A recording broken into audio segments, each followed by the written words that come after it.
Twitters from the Atlantic by Barrie Mahoney. It's hot up my barranco. Phew, it's hot up my barranco today, darling, gasped Miranda as she staggered down the street carrying 2 large heavy bags of clattering bottles from the local supermarket. Before you get too carried away by imagining a doctor about to don a pair of surgical gloves for some emergency female probing, I should explain that Miranda is one of the village's more colourful characters. She's a school assistant in one of the less classy private schools by day and a tattooist by night. I once asked if there's any conflict of interest between her 2 jobs, and she screeched loudly in my ear before resting her mug of gin on top of my car. "No, not at all, darling. It's a great way to help the children with their reading." I must have looked puzzled, as I thought I knew a thing or two about teaching children to read, and she seemed to read my thoughts. "You see, I have all the letters of the alphabet tattooed all over my body somewhere, so I use those to help children to read. If it's Tina, the tiresome transvestite we are reading about, I just point out the letter T on my arm, just here, and then we find the picture of Tina on my back, just here. Easy. The kids love it." "So you've all the letters and associated pictures somewhere on your body?" "Oh, yes, darling, but I should say some are more difficult to read than others. Now, we tend to keep off the Y and the Z words. Otherwise, I get the sack, darling, if you know what I mean." She guffawed loudly as she nudged me in the ribs and winked knowingly. Too much information. I think you're probably getting the idea of what Miranda is like. A lovely lady, but back in the UK, I'd be surprised if she had a job at all. However, over here, I am much more open-minded.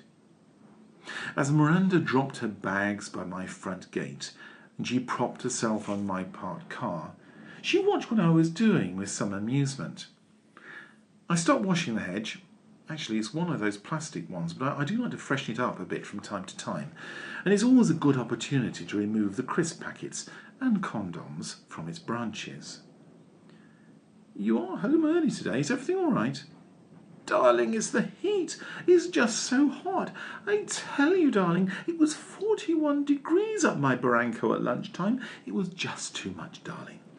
We sent the little dears home early because they were just fading away."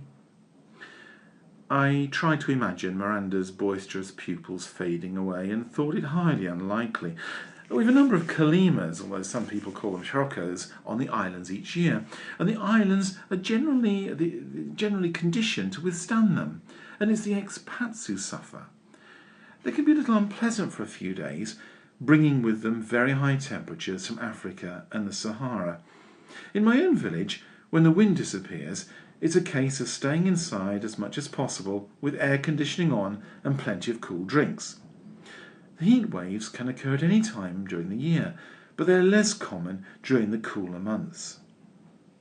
Now, Miranda School is situated in a barranco, a Spanish word for ravine, and some would say that this was a foolish place to build it, because of potential sudden rainstorms, but I guess the land was cheap.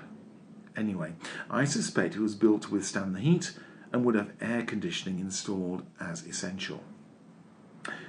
"I was pleased to get home early, darling. I need to get ready for the bonfire this evening."